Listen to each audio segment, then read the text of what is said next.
Hello, everyone. My name is Greg Hartmann, and I am the pastor of North Place Church in the Garland campus. And I'm excited today to invite you into a conversation that we're going to have today and going to have over the next several weeks.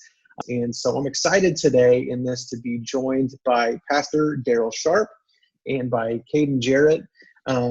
Pastor Daryl is the pastor over all of our pastoral care initiatives at North Place Church, and Caden Jarrett works on staff as one of our residents. And Caden helps oversee kind of our flow of making sure that all of the things that we do are aligned with the vision for the church. And so I'm excited to have this conversation with him today. At the beginning of the year, Pastor Bryan preached a message series called Get Up and Lead. Pastor John also preached that in the Spanish ministry.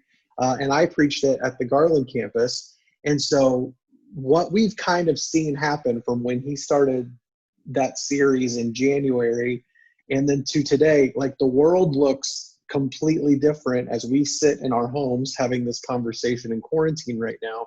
The world looks completely different then as it does now. And so we just thought it would be good to come back and address what leadership is looking like in this season that we're in life right now, but not just from one perspective, but generationally, what this looks like from different perspectives. A lot of people have suddenly been thrust into a digital age that they weren't prepared for, and that even relationships are having to happen in this way. And so the first message that we did in that series was on influence. So today I just thought we would tackle this conversation about influence from different generational perspectives. And I am thrilled to have the two of you on this conversation with us today. So let me just start with this statement that was a part, and as you watch this, whatever platform you're watching this on, the link to Pastor Bryan's sermon about influence should be linked on here. So if you watch this conversation, you want to get some of the context of what we're talking about, you'll be able to go back and watch the sermon as well. But I just want to read you this, and then we can kind of get into our discussion today. It says, regardless of your job, your title, your position, or age, every one of us has a circle of influence. People are impacted positively or negatively by our presence. And so I just kind of want to get into that. We want to look at 4 different areas today. And the first one is that all of us, no matter where we are in life or in age or what we do, we all have influence. Pastor Daryl, for you, when you just think about kind of everyone having influence, what does that mean to you? I heard an expression years ago. In fact, I read a book, it was entitled Invisible Imprint. In other words, wherever we go, we're leaving some sort of imprint on lives. So when I think about influence, it's that sometimes we feel it's unnoticed, we're not aware of it, and so we leave that influence wherever we go. And so as I look back over my life, I can look at people who have influenced my life, some good, a few bad, and in ways my life has been touched and tempered by people in my life over the years. Caden, what about you? When you think about that first idea of that you have influence, what does that mean to you? I think I've always known that influence is like everybody has influence. This series has kind of helped shape, or in conversations we've just had as a staff, has kind of helped shape what that looks like to me. Because like when you're younger, I don't know that most of us think about influence as what influence really is. We think of it more as like popularity. And typically influence, and there's different levels of influence, but it's like when you see someone with influence, they're typically a popular person. And so having now learned that like you have influence, whether you have 100 people looking at you or 5, it's like the way that influence shapes you can be different from the way that you act, to the words you say, to this experience, I guess, that you carry. Like all of it has a certain level of influence, and just learning to kind of tap into that from your expertise to or recognizing it in someone else, I guess, especially at my age, kind of helping with students and stuff, trying to recognize their levels of influence where they are, and growing in that in myself. So Yeah, that's really good. I think, one of the things that I've seen, sometimes you run into people who you'll have this conversation with them and they'll say, I don't have influence, like there's nobody that I really influence. And I say to that a lot of times, just think about what happens when somebody who has a bad attitude walks into a room. Like instantaneously, the tone of that entire room changes. So whether or not that person believes that they have any kind of influence on their life or not, they influence the environment that they walk into. And that's the same thing for all of us. Whatever environment we walk into, we have influence on that environment. Even the person who says, I don't want to have any influence on this environment, I'll just go sit in the corner, they have an impact on that environment, because them standing off to the side puts a perspective in people's minds about what they're doing or why they're doing it.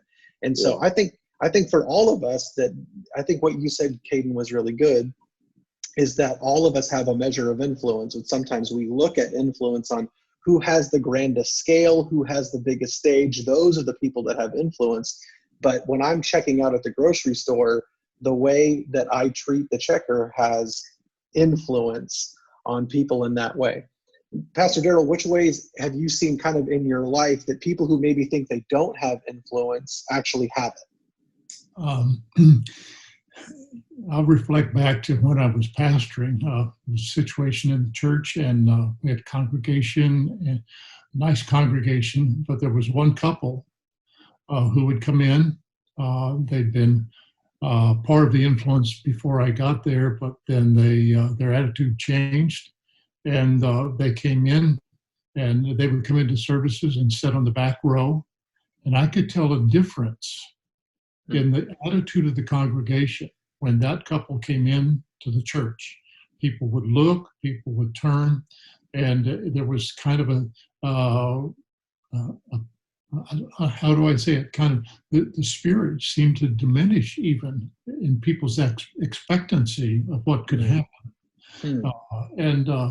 After several weeks, well, it was actually months, they finally decided, that couple did, that there might be a better place for them to worship. And I was very comfortable with them making that choice. And it changed the attitude of that entire congregation. It turned around, and it was a very negative thing before, but it became a positive for us as the church really began to heal and to restore. I think that's one of the things, Caden, that when we talk about influence, so many times we think influence only in the positive context. Yeah. But the truth is that our negativity has influence in the same way that our positivity can, or the way that we're trying to influence people can. Yeah. Right. I think about, I was just thinking when you were talking, Pastor Darrell, about Matthew 5, when it says you are the salt of the earth, but if that salt loses its taste, how can, that idea of maybe you started in some place and your influence was good, but over time you maybe took too much, you thought too much of your influence, or you started to lose your attitude, and you started to influence something that you influenced positively at one time. Suddenly you were influencing it negatively in another light. And so I just think that's what kind of scripture directs us, not just about the fact that we have it, but how we have it. And I think that brings us kind of like to the second part, which is like, not only do you have influence, but the second thing is you have to develop it. You can't just, it's one thing to just have it, but if you have this understanding that you have it, what do you do with it? What can you guys speak to that? I think part of developing influence is really getting a hold of people who can get that in you, like develop that in you and bring it out of you. You were one of those people for me. Even if I didn't use those terminologies at the time, where it was like there was just somebody that could see more in you than you could see in yourself. And it just allowed to bring stuff out of you that maybe you wouldn't know how to develop in and of itself. And when you're talking about influence specifically, if we all have influence and it's just a matter of developing and tapping into that, then a lot of the times that's probably characteristics or giftings or talents that really push that influence. So where if you're a talented musician, you probably have a certain level of influence in that circle of people. And so growing in that inevitably grows your influence because you're growing as a musician in your talent or glorifying God. I don't know if that makes sense. That's just where my head kind of goes with that. Yeah, I think so too. I think surrounding yourself with people who can kind of develop, in you attributes that you'd like to see more of in yourself, recognizing people that may have some influential attributes that you see in their life that you'd like to have in theirs, and allowing those people to influence you. What about you, Pastor Darrell, in terms of developing our influence? For me, I think the first thing for me is that you have to recognize exactly what we're talking about, that you have influence.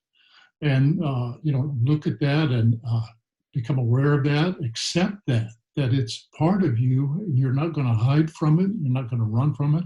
It's going to surround you, and it's going to flow out in ripples from you. So recognizing that hopefully begins to bring us to a place where we begin to become aware and want to develop it. And wanting to develop it, then we begin to search for things. We begin to look further in. Maybe I'm looking at how I respond to people, how I react to people, how I interpret things that people are saying, the attitude that's projected by my nonverbals. So many things begin to say to other people, well, this is what this person is. This is what he does. This is how he thinks. So looking at those and looking inward, excuse me, looking inward, that's where I think it begins. But if we just go through life and say, hey, I'm just going to enjoy life and it's just me and I'm not going to infect anybody, then we're not going to develop it. We're going to go on like we are, and good or bad, and we're going to gravitate towards one or the other in some ways. But we can develop it by doing introspection and looking within ourselves and making choices that lead us. And like Caden has said, people around us. I had mentors that I look back, and both the three primary mentors in my life now are deceased, but they have left a mark on me. They've gone on, but there are things that I still remember that they invested in me. So that became a big part of my development and what I am today, whatever it is. It's fantastic. That's what it is. Pearls of wisdom. Yes. I think this is just something, and I love this idea of this generational idea because, and you both tell me if I'm wrong, because I feel like I kind of sit in the middle here, but it seems like when you talk about, Pastor Joe, you're talking about awareness of sort of our attitude and the way that we feel about things and the influence that has. And I feel like kind of what I've noted from my parents and that kind of thing is the generation that they kind of grew up in was, who cares about your feelings? Just suck them up and be strong. Whatever it is, just keep plodding along and don't worry about how you feel about things. To Caden's generation, which is your feelings deeply matter, and however you feel about this particular thing is the truth, no matter if it's the truth or not. And there's this huge pendulum swing that is that I think has happened from generation to generation, where it's like your feelings really matter, your feelings don't matter at all. And so how do you feel like, am I right? First of all, am I right about this? You could both can speak to that. And then secondly, how do you feel like that has spoken into influence? Caden, I'll let you go first. Okay. Yeah, I mean, honestly, to answer your first question, yes, I do believe that you are right. At least for my generation, I think feelings has kind of dominated the conversations we have, from the approaches we take. It's like it's all kind of dominated about how we feel either in the moment, or how we feel about an idea, or whatever it is. It drives the decisions we make, even in our friendships and relationships. It's like, I may disagree with you, but in this moment, I'm acknowledging the way you feel. Because if I don't acknowledge your feelings, then I've lost credibility in the conversation. And so I think that the ability with people my age or my generation, I think the ability to step into a conversation, this is primarily from like a one-on-one kind of standpoint, but I know I have greater influence on people, or people have greater influence on me, when they acknowledge the way I'm feeling about something, whether they agree with it or not. And at the end, when they acknowledge my feelings in a respectful way, I guess, then it opens up the door to have a conversation about truth. Like what you were saying about how sometimes it's true or not true based on our feelings or whatever. It's like, it's a real thing. And so being able to establish what real truth is, despite what I'm feeling, has been something that I think really opens up the door to true influence. Being able to push past that moment of feelings and being able to influence someone to truth through that. I feel like that was a lot of rambling. I don't know, but that's it made sense. So Yeah, that's good. Pastor Gerald? Well, you are bringing out the generational differences here, Pastor Greg. Yeah. I grew up at a time when kids were seen and not heard. You kept quiet, you kept things to yourself.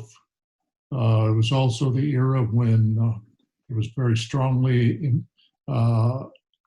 at least communicated culturally that big boys don't cry, so that there was all this avoidance of feelings.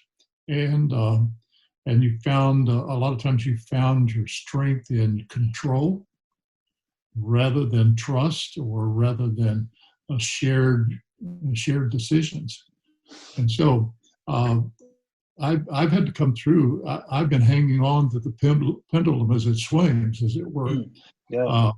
And it came to a place in my life where I encountered some things that weren't pleasant for me, but it began to bring me through. I spent some time in counseling and began to learn some things about myself and about the need of sensing and acknowledging in myself my feeling, and become comfortable with that, whether it was anger or whether it was fear or whether it was remorse, whatever it might be, but acknowledging that. So there's been a growth from generation to generation, and I haven't always navigated it well. I'm probably not there at this point, but I'm thankful to see that it's happening. I'm thankful to see where we are, because as Caden has said, there is an authenticity that comes when we can share feelings.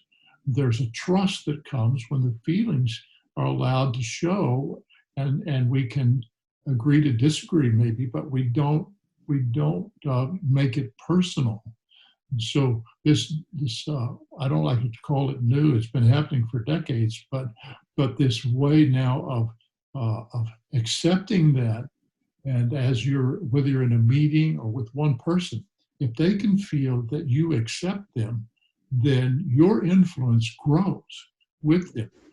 It enhances what you are and what you can do, because they trust you, and they will look to you because you have given them a place of equality through your feelings and through your transparency with them. I was just thinking, as you were saying that, I think we're probably in a place in the world right now where you say, I grew up in an era where it was be seen and not heard. And I feel like we're living in a world today where kids have more influence in their parents' lives than they ever have before. Like a lot of our schedules, are dictated by our kids' activities and what our kids are doing and how our kids are feeling about things. And we won't go to something because our kids don't want to go to something.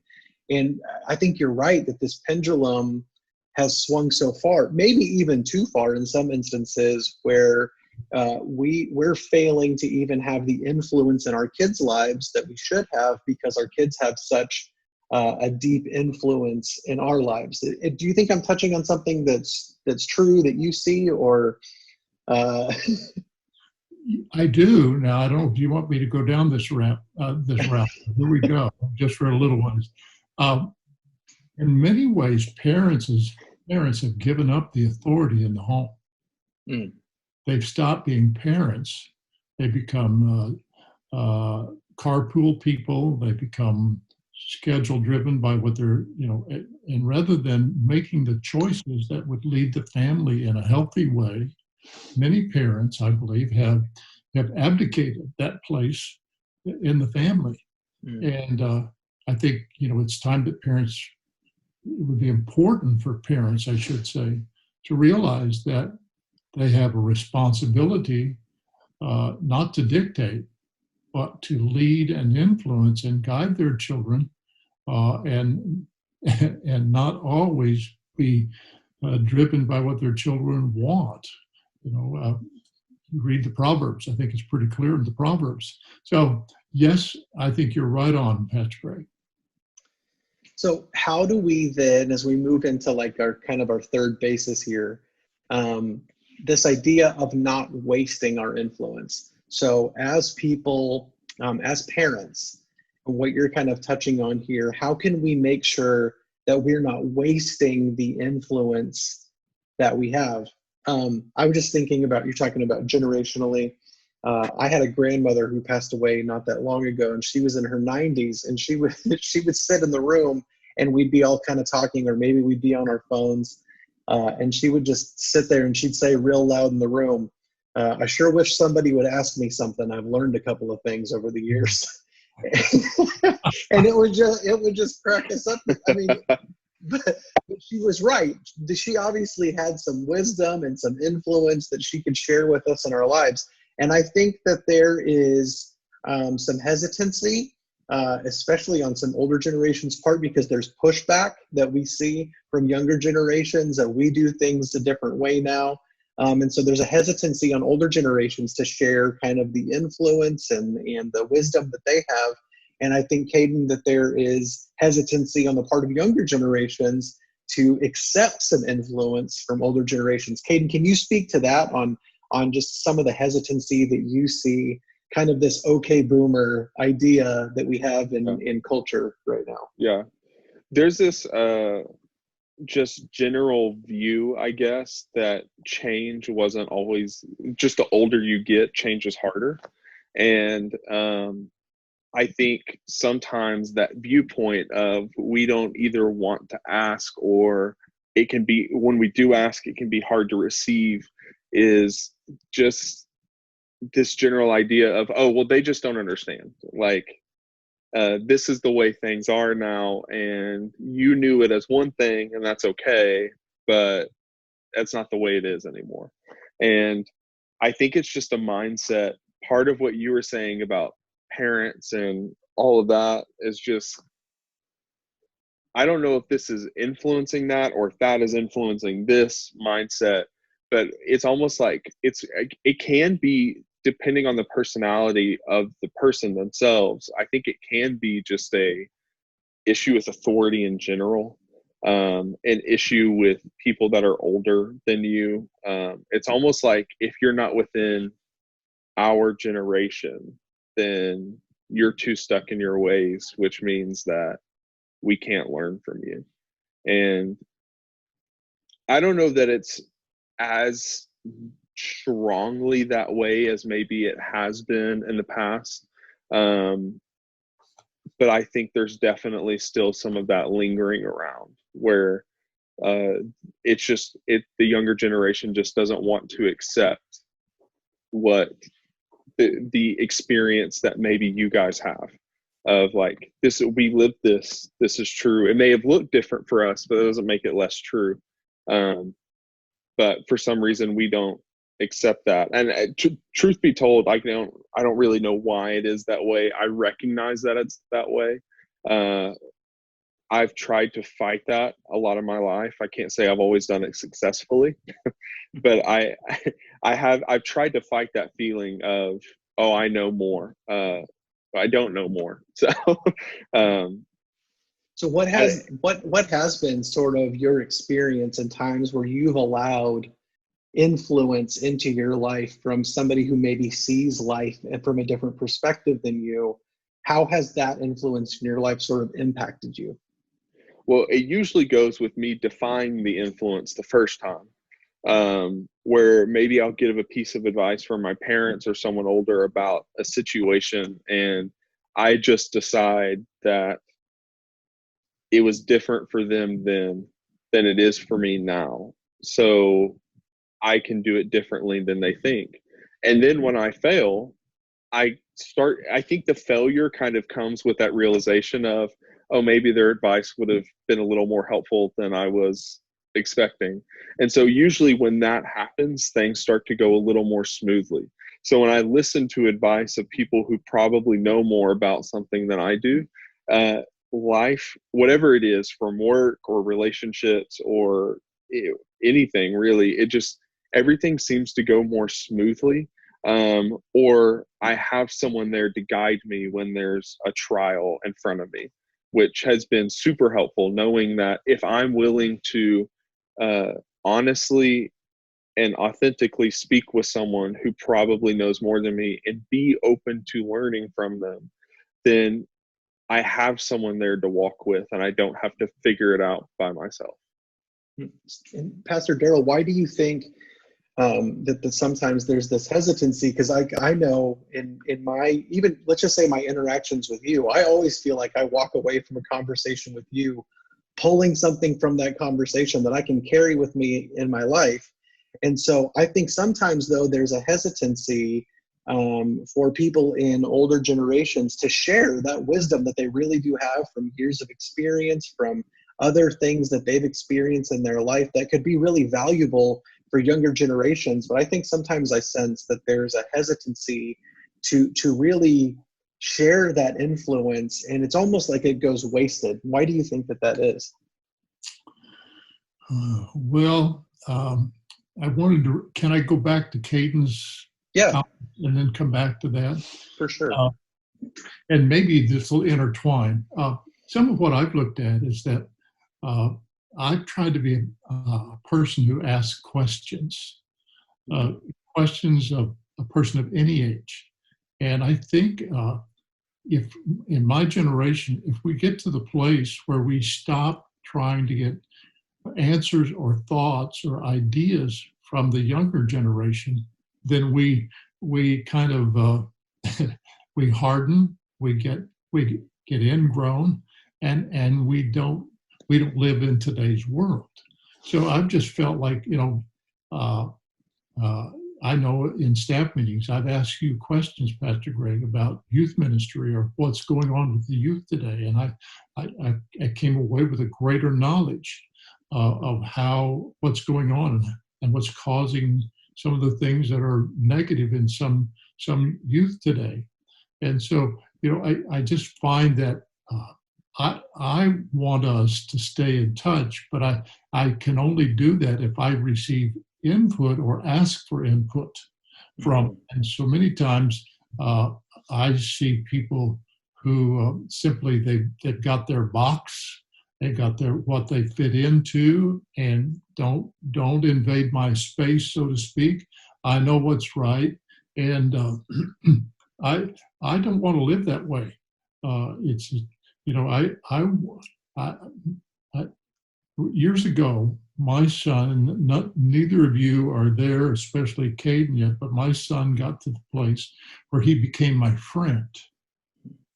I was no longer the parent, the father, the disciplinarian or whatever.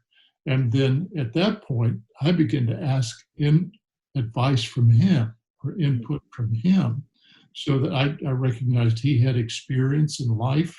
He if I needed some little information about computers, well, maybe he could help me or whatever it was.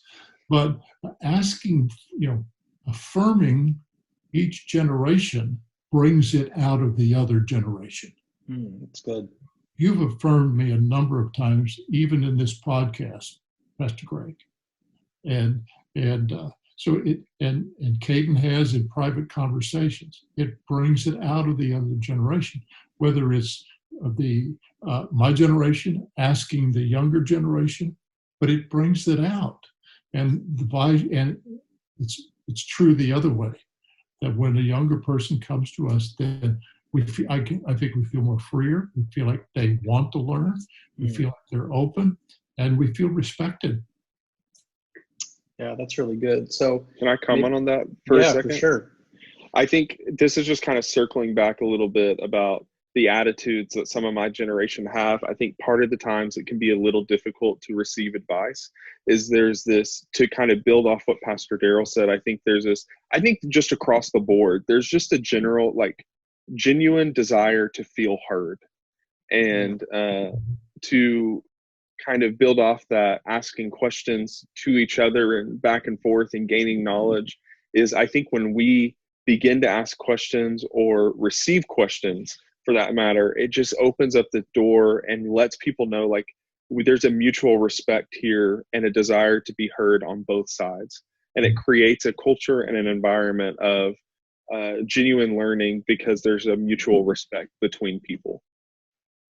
That's so good. And I think that's cross-generationally. That's not just younger people. That's not just older people. I think that's all generations. We're all just trying to find our spot, and where we fit. And I think that is why our relationship with Jesus is so vitally important. We know that we find our purpose in our relationship with him, and you find your spot in your relationship with him. And the more that you can lean in, right? When we read scripture and we read things that say, seek first the kingdom of God, because we're seeking first our place, or first our occupation, or first our relationships. And as we seek those things, and even if we feel like we find some measures of success in them, all too often we still find ourselves in this place that it really does feel like lostness, because we haven't connected into our spot. And so I think that's when, especially as believers, this idea of no matter where generationally the person that you're talking to fits into, or how much you have in common with them, this idea of making somebody feel valued, of making somebody feel heard, of making somebody feel as though you're really listening to them, might be the greatest amount of influence that we can have in the life of somebody, is by allowing them the position in our lives to say what they feel like needs to be said. It doesn't mean that we have to agree. It doesn't mean that we have to all be on the same side at the end of the discussion, but I think giving people the space sometimes can be the greatest amount. Things we typically, right, we view our influence as the things that I say to you. But I think what Caden is so valuable for, even for me to learn right now today, is that sometimes the greatest amount of influence that I can have in somebody's life is allowing them the space to feel like they've been heard. And that really speaks to me today. So as we kind of navigate into the end of this, I think it's how can we then guard who has that influence in our lives, right? So we give people the space, we allow people to have conversations with us, but then how do we not, obviously we know, look, here's a fact, there's bad influences in the world. And so I think, especially with, this is just the way that I perceive it. But I feel like at this point in time, this is the loudest that the world has ever been. When you think of how the media can bombard us, how, we're carrying around devices that literally can give us up to the second news information, as we kind of navigate the world, I think this is the loudest that the world has ever been. And there are certainly opinions, there is all kinds of outlets that can really influence us. So from your guys' perspective, what is the best way that we can go about guarding who and what influences us? Either one of you, jump in. I'm still formulating my thought here a little bit. Well, guarding to me begins with choices. Mm-hmm. And you choose what you want to watch. You choose what you're going to invest your time in. You choose what you're going to, place your money into. And so, if you're going to guard it, then you've got to look at what's coming your way, and choose what is positive, what is going to be that which touches your life. Now, then, I think looking in the other perspective, from the idea, how am I going to guard the kind of influence I give out? Again, I think it comes back to choices. What am I going to say? How am I going to do? How am I going to live my life? How am I going to present myself? And the various ways that we exude influence, and we haven't tried to delineate those, but it's all a part of our daily living. It's part of our interactions. And as you said earlier, Pastor Greg, it may be the checkout person at the grocery store, or whoever it might be, but it has to do with, I have to make, or the other word that we may address later, I don't know, not in this podcast, but self-control. And how important self-control is. And I've had conversations in sessions with couples, and there doesn't seem to be self-control, and people don't realize that a lot of times, and our pastor preached on it, that that's one of the fruit of the Spirit. Mm-hmm. And at times, I think if we're going to maintain our proper influence, we need to practice self-control. And if you struggle with it, then you need to ask the Spirit to empower you with your words, or with your actions, or with your eyes, or whatever you choose to do. And those are all become a part of what our influence will show forth later. Yeah, that's really good. Caden, I think you probably have a greater grasp on kind of social media and media in general than either of us do, and the influence that has. I literally sometimes am just shocked by what trends, by what people really get influenced by. And can you just kind of speak to that? How can you, in your kind of generational space, how can you guard who and what influences you? I think to directly speak to social media and influencing through that, I mean, the way that I guard who influences me specifically has a lot to do with the areas I want to grow in. And so I kind of target who I follow, or the people that I pay close attention to, the YouTube videos that I watch, because I know that those people have influence typically for a reason. And so a lot of it for me has as much to do with, I don't necessarily think through the lens of influence. I think that just happens naturally. I think of it through a more, I want to grow in this area of my life. So like this YouTuber that I really enjoy, his name's Casey Neistat, and he, the way that he makes his videos, the creativity that he has, it inspires creativity in me. And so it pushes me to be better in that area. And so on social media, very rarely do I grow on a deep level through the influencers on social media. And that's just me personally. I'm not saying it doesn't happen ever, but I have to target different areas that I want to grow in through social media. So for me, that's creativity, or fashion, or cooking, or things that are important, but maybe aren't centers to life. And then I have to target people that I actually see in person to influence me in deeper spiritual areas. Mentors that I can actually meet with on a day-to-day basis, people that speak life into me and draw things out of me. So that it's almost like I have my traditional idea of a mentor, one that is in my day-to-day life, but then people who truly do influence me in other areas. And that's primarily what I use social media for. So that could just be me personally, but I know people my age and generations that do that as well. They may use it to even more of an extent, especially right now during quarantine and all of that. That's all we have. So some of those relationships are going to be coming through a more modern technology than maybe they have for me in the last few years. But for me, it's about targeting where I want to grow. So, and how important is that? Because I think you have wisdom in this, and that this is how I'm allowing myself to be influenced by this. So I think so many people don't, that the influence of their lives is really found on what they're seeing online. And what could you say to somebody who feels this lostness that we talked about, that is allowing that influence to kind of take over their life? And what would you say to them? What changes maybe practically could they make to allow themselves to be influenced in a positive way? I think there's this phrase that we use as a staff about like honesty to the last 10%, like growth. Until you become honest about something to the last 10% of truth, the last 10% can be the most hurtful, but it's where the most growth happens. And I think sometimes you have to be honest about the platform that you're spending your time on, because each platform has a different culture and sometimes negativity attached to it. Twitter versus Facebook are two different platforms, and they carry two different kinds of people, or people have two very different personalities. The way I present myself on Twitter versus the way that I present myself on Facebook are different. Twitter is my generation and Facebook is my parents.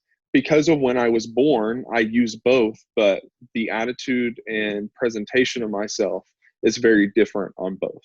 And so I think if you're trying to learn how to target, or if the way you're seeing is affecting you in a negative way, maybe remove yourself from that space.